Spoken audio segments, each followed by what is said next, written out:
Hey guys, I'm all back in. I've been using the Google Pixel 7a for 6 weeks. Today we're going to talk about some of the pros and cons, and at the end of the video I'll let you know if I would recommend the phone or not.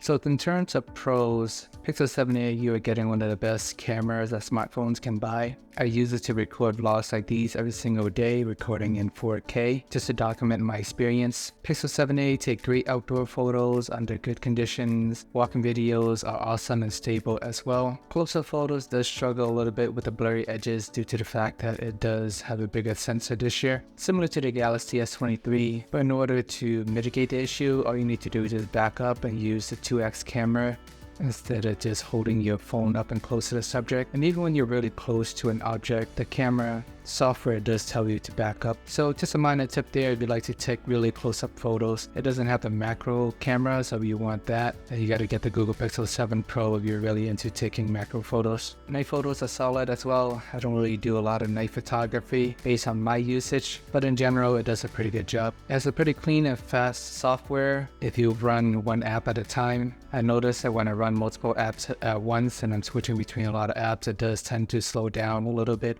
I'm a light gamer. I notice when I'm playing certain games such as Pokemon Go and I switch to another app and I switch back to the game again, it would occasionally restart. Maybe it just depends on what game. Pokemon Go seems to be more demanding, or whatever reason the app is unstable. So it tends to restart a lot. Either that or due to the more aggressive memory management in the background, it tends to happen here and there. But when I'm playing the trading card game and I switch between apps, I think that is fine. So it's just something to think about. It is using the Google Tensor G2 chip, so just moving back and forth, it is super fast and efficient. Same chip as the 7 and the 7 Pro, and also the Pixel Fold, which is an $1,800 phone. Although I recently found out that the 7a, even though it is a Tensor G2, it is a slightly modified chip. It does run a little bit hotter compared to the regular Tensor G2. Compared to the regular G2 processor, that does run hot as well, but its one runs a little bit harder. And I'll dive into that a little bit later when I talk about the cons of the phones in terms of what that implies. For a mid-range phone, it does come equipped with IP67 resistant, which is nice to see. You will see that some phone in the $500 range or less, some of these features get sacrificed, like the water resistant,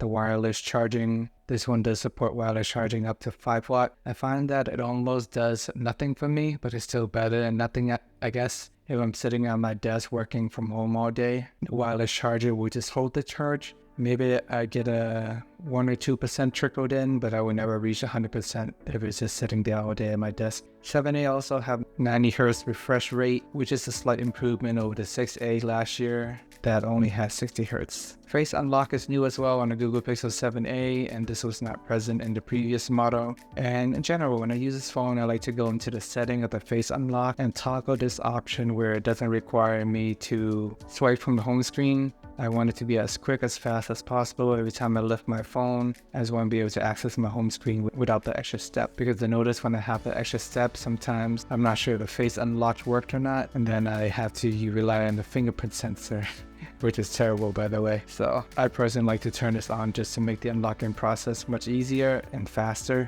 without having to rely on the fingerprint sensor. Another thing I really do like about this phone is just the 6.1-inch display. I think it's the perfect size. It is considered compact these days, but I find that even when I'm using the phone, I still have to tilt it at certain angles. It is a small phone, but it's not that small. I still think it's quite comfortable to hold, easy to bring on runs, slip in and out of the pocket just fine. Don't have to worry about dropping it, although I did manage to drop this phone a bunch of times. And it's just much easier to use on a day-to-day basis. I use the Pro's phone, I use the Galaxy Z Fold, the Ultra. I just find that those super large screen are bulkier, heavier. It's just much more challenging to handle on a day-to-day basis. You go on a run, you don't want to carry around a giant brick with you. It's just a bigger hassle. The 6.1-inch display is solid. It is 1080p. Peak brightness is only about 900 nits or so, which is not that great. The regular 7 goes up to 1400. The S23 goes up to 1700. So you can still see it outside, but it just wouldn't be as bright as some of those other premium flagship phones that cost $600 or more.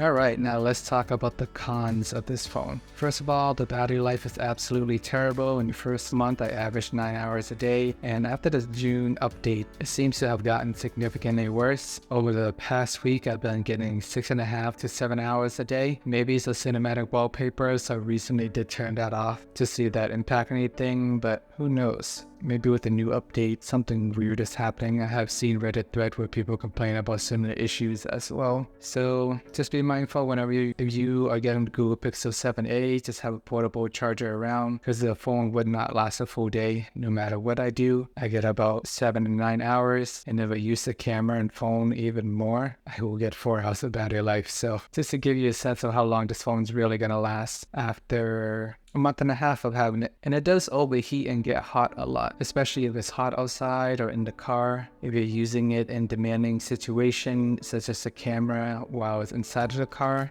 I had a couple instances where the phone would turn off due to the fact that it got so hot. And there are other instances where I got warning messages saying that the phone is getting warm and some application might get slowed down. And I tend to get these messages when I'm using hotspot, launching a few things at once. Google Maps, Bluetooth music. I mean, you would think by today's standards, a lot of phones should be able to handle all these multitasking. It's not like I have it on peak brightness, playing YouTube video at max volume, and launching 100 apps at once. I'm just using basic everyday normal things, maps, music, occasionally hotspot.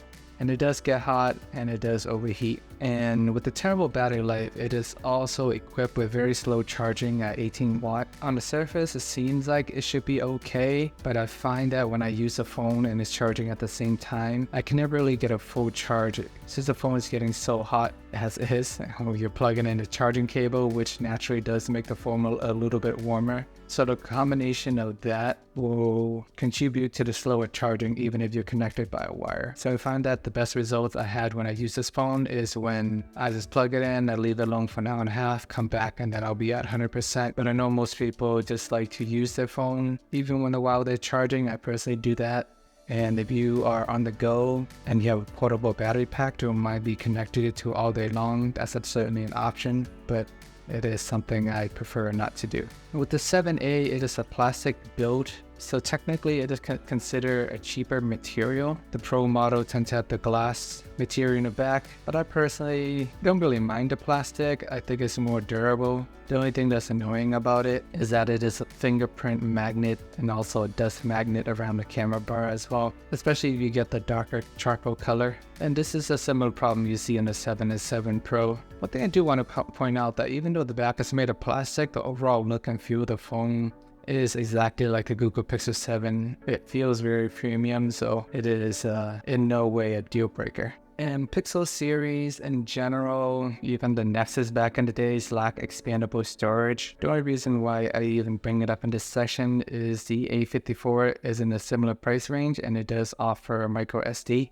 So if you want that extra feature, you might want to consider the A54 instead of the Pixel 7a. I do find the 7a to be much faster when scrolling around using on a day-to-day basis, but the A54 is slightly slower. It is a more balanced phone, and I don't find that it overheats and it has a much better battery. Fingerprint sensor is awful on the 7 series as a whole, but that's why I use the face unlock. But just be mindful that if you do rely on your fingerprint sensor a lot, you may want to consider registering a couple fingers just to make sure you get the most data in the sensor. Overall, the 7a is a great phone for the price. Performance is solid when you're not using a million apps at once. Awful battery life, clean and fast software, but it does get hot. The back is made of plastic, so it is less premium, but it is in no way a deal breaker. And overall, it is kind of a mid-range performance due to the fact that it does get hot, takes longer to charge. It's fast to a certain point, but there are some flaws, and I do notice the mid-range performance in this phone compared to the regular Google Pixel 7. But overall, it is good enough to do most tasks. It is still faster than the A54, minus the overheating part. And I think it is a great value for the price. If you can get it under $500, because around the $500 mark, you can't find the regular Google Pixel 7 on sale these days around there. I think that is a better choice. And in my 5 weeks review, I mentioned that I had a couple days of my connection dropping, and it's been stable ever since I got the new June update. And I stopped using VPN as well during that time frame. So now I'm going to turn it back on, see if it makes any difference. We'll see if it's a June update that fixed it, or was just a Google VPN being weird during that week when I had it. And when I was experiencing that issue, I would just lose internet completely, and the only way to fix it is just restarting the phone. But so far so good. So I do want to mention that again. Just to reiterate, since the June update, my battery did get significantly worse. It went from bad to worse. Before the June update, I used to get 9 hours. Now I get about 7 hours a day. So it's been a roller coaster ride with this phone. After 6 weeks, I love it, I hate it. Now I'm just content with it. It is a decent phone for most people. They don't want to spend more than $500. And they absolutely want a great camera and a fast phone. This is a solid choice. It does struggle with heat, it struggles in hot climate, it struggles with slow charging and wireless charging. So be prepared to bring a portable battery bank and be connected to a wire all day if you are somewhat of a moderate to heavy user. Alright guys, I hope you found this video to be helpful. Please like and subscribe for more contents like these. Let me know your thoughts on the Google Pixel 7a. Please check out my day 41 vlogs if you haven't already.